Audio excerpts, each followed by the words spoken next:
Hi, my name is Zai, and G.Skill asked me to review the MX780. This was not a mouse I was going to look at because of the overall design, and because it has a laser sensor, but it's actually a fairly interesting mouse. So even though this one isn't a recommendation, if they change some things, it could actually become quite good. So that's what I want to focus on in this review. Here's a look at the shape. This is what I call over-designed, with all the extra edges and parts that get in the way of your fingers. We want clear, smooth surfaces with just some curve, but the back rubber grips are detachable. They give you a replacement set in the box, which decreases the wings, so I prefer those, but I would actually rather use a mouse without any grips at all.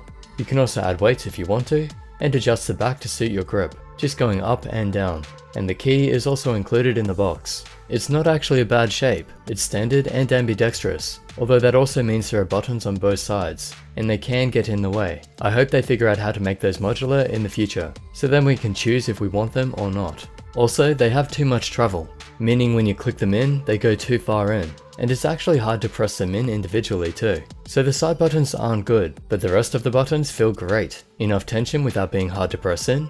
Even the wheel has the right amount of tension on the steps. I can distinguish the steps, but also scroll smoothly. The materials are rubberized on the main top areas, plastic on the sides, excluding the rubber grips, metal on the base, yet the weight is still only about 98 grams with the sides off, 108 with the sides on. And of course you can add the two 4.5 gram weights if you wanted heavier. The cable is braided and fairly smooth, but not too flexible, so that could be better too.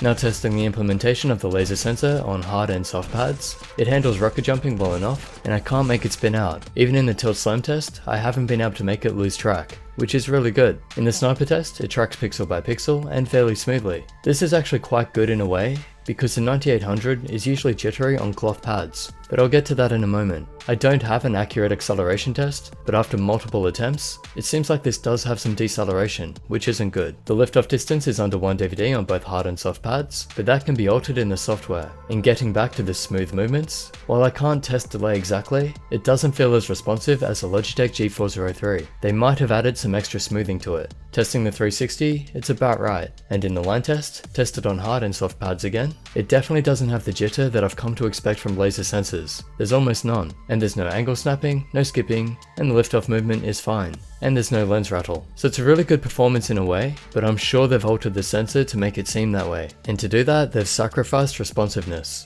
The software has some good features too. You can rebind the buttons to keyboard, mouse functions, and even multimedia. You can customize your DPI steps, and it's an RGB mouse, so you can set multiple colors on different lighting zones, although it would be nice to have the more smoothly cycling RGB. So basically the mouse is fairly good quality and has some great features. It just needs refining, and a good optical sensor like the 3360. I'd like to see fewer odd shapes on the sides, just a subtle ledge, and some curve like on other mice. I'd say they'll totally need to redesign the side buttons, but the main buttons and scroll are great as they are, although I'd like to see some comfort grooves in the left and right buttons. I think that the overall quality warrants a decent price, but because of the changes it needs, I don't think I can recommend it. I don't want to sound too negative about it though. I'm actually fairly impressed with a lot of it, so I want to encourage G.Skill to continue making mice, and I hope that what I've said can help them move in the right direction in the future. So special thanks to G.Skill for sending this out for review. I'll leave the usual links in the description. Hope that helps, like this video, and I'll catch you in the next.